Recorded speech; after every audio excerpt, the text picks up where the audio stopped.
the cage a little bit. Again, just go to NewYorkerUnion.com and get all that information. I love an active union, and that's one there in New York. Let's go to Tim Coleman. Tim is with us on behalf of the sprinkler fitters, and the website is training669.org, and that's America's Fire Protection Union. And he, too, is based in New York. Hey, Tim, welcome back to the show. Thanks for joining us today. Hey, good afternoon, Flash. Thanks for having me back. All right. I was reading about your apprenticeship program, and with this pandemic, finally coming out of the pandemic, I mean, we're still in it. Just wondering how 669 is doing and how the apprenticeship program is faring. Can you give us an update on that, Tim? Absolutely. Love to. So America's Fire Protection Union, we have jurisdiction in 48 states. We have 15,000 members. We've been around since 1915. And we are one of 225 locals in the United Association of Journeyperson and Apprentice Welders, Plumbers, Pipe Fitters, Fitters, HVAC, Refrigeration Techs, and Sprinkler Fitters. And as you know, the UA has been around for 130 years, has 370,000 members, is in 300 locations across the country, and has 225 affiliate locals. And Local 669 is one of those locals. And I love talking about the apprenticeship program. So we didn't lose a beat, and neither did any of the other building trades. In fact, as you know, America's best kept secret is the apprenticeship programs. So registered apprenticeship programs, it's a collaboration of on-the-job training and technical instruction. Ours is 10,000 hours of on-the-job training over 5 years and 1,200 hours of technical instruction.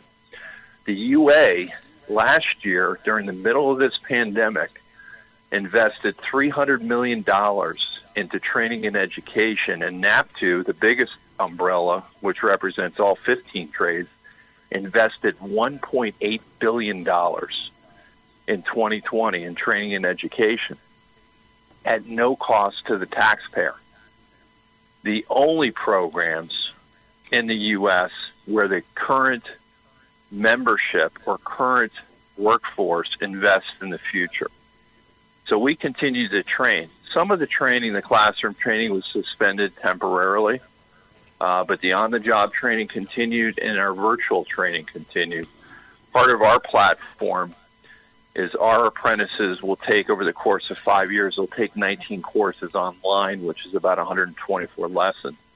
And that has been developed and improved upon over the last decade. And one advantage that we have had is that because of this road local structure that we have with jurisdiction in 48 states and multiple training centers where we train across the country, we needed that virtual platform to ensure that our members that were in maybe more remote parts of the country that were traveling, we're travelers that were working on job sites maybe outside of the state where they currently resided, had the ability to continue to meet the requirements for that technical instruction. So at the end of the day, a UA member, as they graduate and journey out, in addition to becoming a journey person, earning that living wage, also earns college credit. The UA offers 40 college credit hours at no charge to our apprentices. So college credit without incurring any debt. So that's why it's America's best kept secret. Oh, yeah. That's great. How's the job picture for fire protection? You got to have it in buildings, in commercial buildings. Just wondering, and I know there's a lot of building going on. What's the prognosis on that? The sky's the limit, because in addition to the installation of these fire protection systems, we're also required by fire code to go back, test, inspect, maintain, and repair the systems. Some states, and it doesn't matter if they're a red state or a blue state, but some states require proper licensing to ensure that there is a professional installing these systems. And then there's other states, that's part of what we try to do, is to our legislators, they understand that you can't fool around when it comes to fire protection. You know, we are called the Iron Firefighters for a reason. And you don't want someone that's not trained, that doesn't have the skill set, that doesn't have the mentorship from that journey person that passed it on to apprentice, installing these life safety systems. You know, there's actually 2,000 different types of sprinkler heads. Not only do we put in water systems, but we're putting in foam systems, gas systems, antifreeze systems, you know, depending on the fire source. Sure. So we do save lives. You know, part of the UA's mission is to protect the nation. And we play our part in that with the work that we do. Tim, you're talking about proper licensing. If you don't mind, I want to get into that because you said some states have licensing, others don't. The ones with licenses, are they in the majority? And where do we stand on that? And I would imagine the UA is being quite vocal in those legislatures that don't allow the licensing or don't have licensing in place. What's the status on that? Yeah, it's interesting as you kind of look at the map of the U.S. You have some states that don't have licensing, and they're surrounded by states that do. As an example, New York does not have licensing, but every state that surrounds it does. And then you have some enormous states like Texas and Oklahoma that requires licensing. And you look at other parts of the country. So the majority of the states have the licensing. You know, they require licensing to make sure that, the individual that's installing that system is properly licensed. And, right. And I think that's a huge opportunity that we have in the trades to ensure not only the sprinkler fitters, but, we need to have a licensed HVAC. HVAC refrigeration tech that's installing ventilation systems, let's say in a nursing home. But I think there's other issues with that as well, Flash, that are being addressed by the current administration. And, as we've all read, that Secretary Walsh is talking about enforcement. There's a lot of legislation that's out there, but there's no enforcement. As an example, there could be, a non-registered apprenticeship program that takes shortcuts. That's not properly training the workers, and I'm talking open shop and non-represented workers that don't have the ability to go through a registered program where the curriculum is really, we're held accountable to that. And we honor that. And then also, I think there's a great opportunity that there's unlicensed work that's going on, but there's no code enforcement. There's no accountability to ensure that current legislation is actually being followed. And I think that's a big issue. We know that Secretary Walsh is addressing that with OSHA as an example. And there's other reforms to make sure that the American worker is being protected, and also the communities are being protected. That this work is being, properly installed and properly inspected by a competent workforce.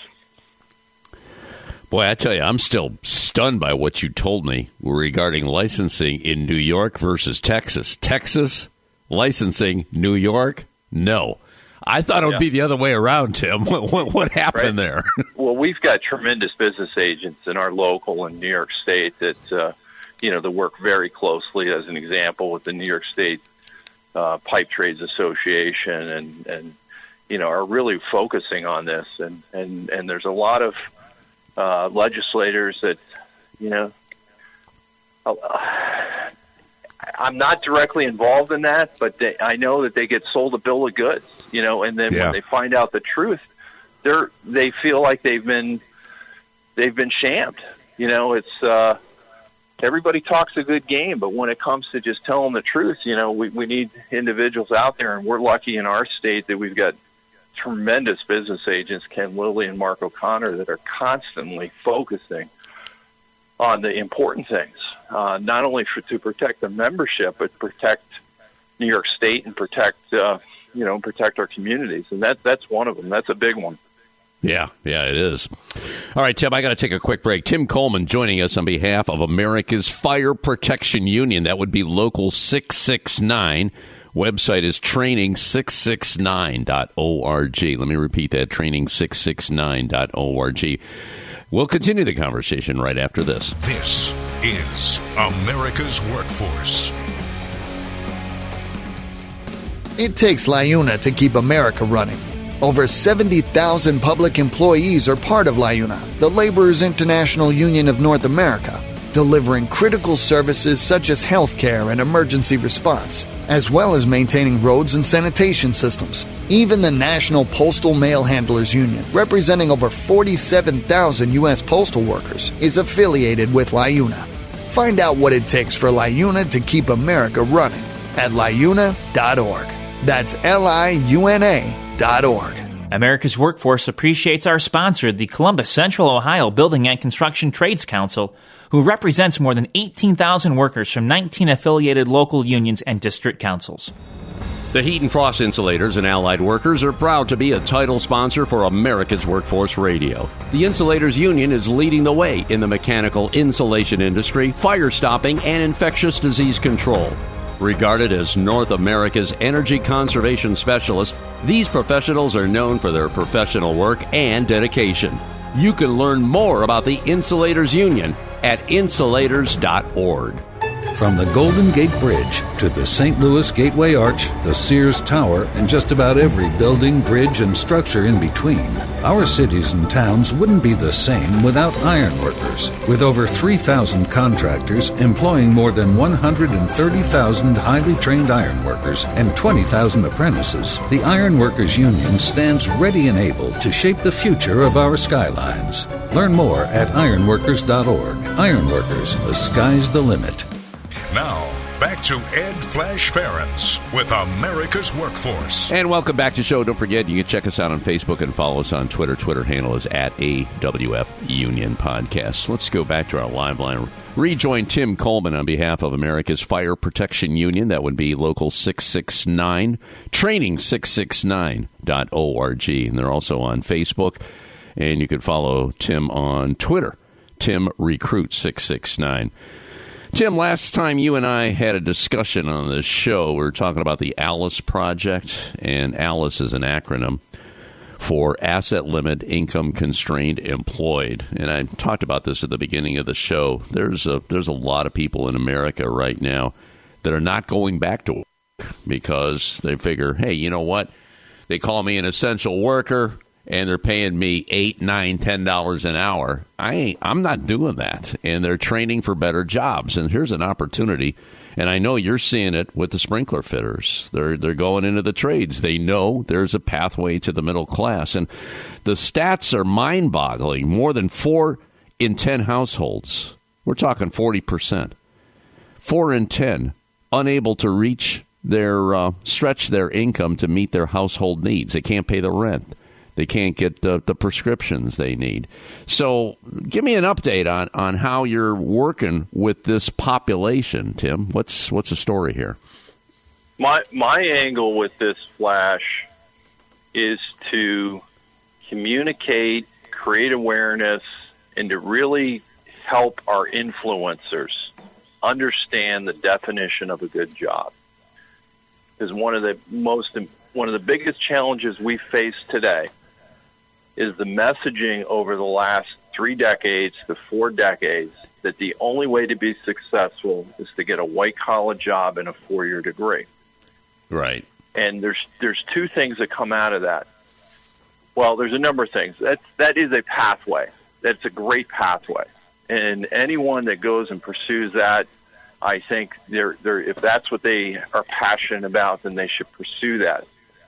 But there's a lot of students that check out because they don't see themselves going into higher education, and that's potentially a reason why we have lower graduation rates, and we lose students and they leave high school. In addition to that, we have college graduates that are only finding low-wage careers. So 50% of women and 50% of people of color are in low-wage careers. The average age of minimum wage workers is 35. It's not the teenager. It's 35. Mm-hmm. So as you mentioned, there's 40% of American households are below that living wage. Now you throw on top of that the number of households that live below the federal poverty level. Now we're talking over 50%. 50%. So the message of that, what is a good job, and the lack of understanding of what labor unions have done for the middle class and done for America has been completely lost. And I think it's intentional. I think it has been intentional of, let's just quiet that voice of the American worker. And I think there's a new energy, there's a new understanding as this data and school counselors and administrators are starting to see, and there's also emphasis from the top down of we've got to talk about the trades. And my messaging when I'm in now 7th and 8th grade in high schools and technical colleges is, number one, you don't fail into construction.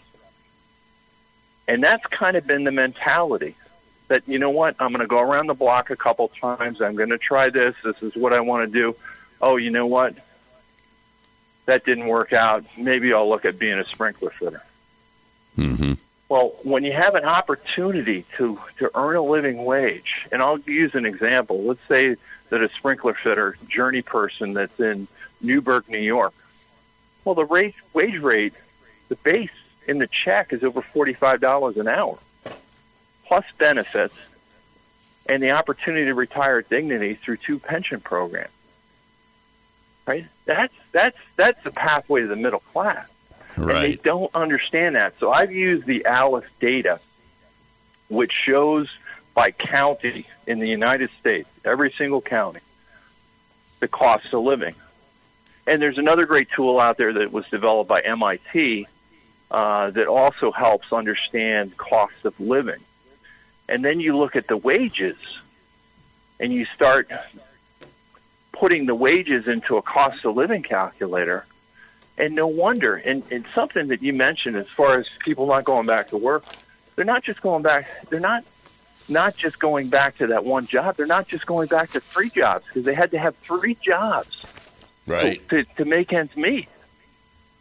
And some of those jobs went away, so you look at that and they're like, okay, well, that one job, it's not like that job is going to give them the ability, to take care of their family. They needed to have the other 2 jobs in addition to that. You bet. Our members are working. This is a career. You don't fail into construction. These are great careers where our members, because of the solidarity, because of the ability to sit down legally at the table of collective bargaining to represent our workers, where they can earn a living wage, have benefits for their members, for our members and families, and have the opportunity to retire with dignity. So again, I use that tool, the ALICE database, to help communicate so our educators, they understand, hey, here's a pathway. This isn't the failure pathway. This is a pathway to success. You still got me on the $45 an hour. And Tim, yeah. we know what's going on in America with the fight for 15, and I get that. It's important to raise wages. But how about the fight for 45? Yeah, and our journey persons, they earn that, through their 5-year program of 1,200 hours of technical instruction, 10,000 hours of on-the-job training. They are highly skilled. Yeah. And they're putting in that life safety system. And, they are the quiet professionals that every single day, pandemic or no pandemic, went to work to protect our nation. Yeah, and they're needed, and they earn every single penny of that, of that wage rate. Well, let's get people involved and engaged on this. You want to get some more information on the ALICE project. There's plenty on the web. United for ALICE is one of the websites I went to. Again, ALICE is an acronym for Asset Limited income-constrained employed, and there's a lot of people in that category, probably more so now with the pandemic that happened in the last year. So many people are reevaluating their work skills, and if you don't have the skills, it's never too late. Tim, I had a story about a job fair. It was with the trades in San Diego at the beginning of the show, and there were folks that showed up as young as 17, 18, some as old as 58. And with that being said, it's never too late, is it? Definitely not. Definitely not. And you look at the focus of the different trades that are starting to say, you know what, we're going to get back into the residential market as well. And there's opportunity for everyone. We welcome everyone, to become more aware about all the building trades. There's 15 of us, and also to apply. We're excited to talk to every single person. We don't discriminate. And that's the great thing about our wage structure is there's wage equity, so it doesn't matter, your gender, your sexual identity, your sex, your race, your religion. If you're a journey person, you're going to earn the exact same as the other individual, and that's wage equity. All right, website is training669.org, training669.org. Good job, my man. Keep in touch, and we'll do this again down the road, all right? Yeah, have a great rest of your afternoon, Flash. Thanks again for having me. That's it for another edition of America's Workforce. Tomorrow we have the American Federation of Government Employees and the Food and Commercial Workers talking about unions and the courts. Until then, all of you have a safe and wonderful day. That concludes another episode of the America's